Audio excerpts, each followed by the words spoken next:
Don't let your search for love leave you heartbroken. Up next, some good advice on what to do before and after you swipe right. And still to come, welcome back. 3 in 10 adults say they've used a dating site or app last year, according to the Pew Research Center. It's a booming industry, and with its growth over the last several decades, also means we are seeing a rise in romance scams. Joining us today, Marcy Thornhill, a social media safety expert. We always enjoy having you on with us. Thank you for having me again. Well, how important is it for people to be safe when they're trying to online date? Because that's a common way now to meet people online. Absolutely. You know, as the statistics show that over 30% of Americans use online dating apps to date, but you want to be just as safe as we tell our children to be using apps online. So looking at the person and the profile is the beginning to your safety travels. And what are other ways that people can also protect themselves? Well, so one of the first things you want to do is when you're looking at the app is choose apps, one, that are not requiring a lot of money. A lot of online dating apps will require a credit card on the front end, and they'll say we won't charge you, but they will. There's some fees that'll start to accumulate. So you want to be very careful sharing your credit card information. Also, take a look at the profiles of the person. So as you get into the applications, look at their profile. Are they showing their face? Do they have one picture?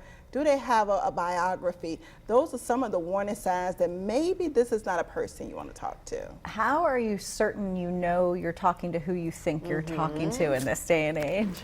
Yes, catfish is huge, absolutely. So you want to do your research. You know, you have people who do some intensive research through Google, looking at other applications, Googling the person. You want to do your research before you engage in conversation. Like, do they really exist? Like, you need to figure that out. Do they really, are they real people? Did they snap a picture from somewhere else and again, create a fake profile? And you can search that Google picture. Like, you can put the image of their profile into Google and then find out, is this a common picture showing up in multiple places and might not be a person? Yes, you can do a photo search, but at the same time, you as the user want to also be equally as careful from those people that tend to want to stalk your picture as well. So they can find you even if you're trying to hide. And I know that's scary. That is kind of scary. Do you feel like it's easier now for people to get duped by this?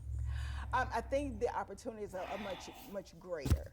Because you can create fake profiles, because you can create profiles on multiple applications, and then you can start to do some backward searching. So not sharing your cell phone number is something you don't want to do right away. Maybe getting another phone number, because if you've had a number like me that I've had for I don't know how many years, they can search your phone number and then track you down. Oh, that's kind of scary. You have to be careful. What about the dating apps themselves? Are some better than others when it comes to security or shutting someone out, blocking someone if you don't like the conversation? Well, I think those options are there. You are able to block individuals. You are able to tag them, ban those users, things like that. But for those that are really, you know, dead set on tracking you down, they're going to find you outside the application. So you want to be very mindful of what you share about your personal life in those applications, because it does stick. And they screenshot, they copy and paste. So you want to really be mindful about how much to share and not to share. What are some of the big warning signs here people should look out for when communicating with someone online? Well, one is looking at their profile. Are they using a real picture, a current picture? Do they have just one picture or no picture at all? Looking at their biography. Some are very blatant about what they're looking for. Believe what they're saying, but then there are others that put a lot of fluff. They love to go fishing. They like cats and bunnies, and they love to snuggle on warm winter nights. Those are some of the things. Does that sound really realistic? Yeah.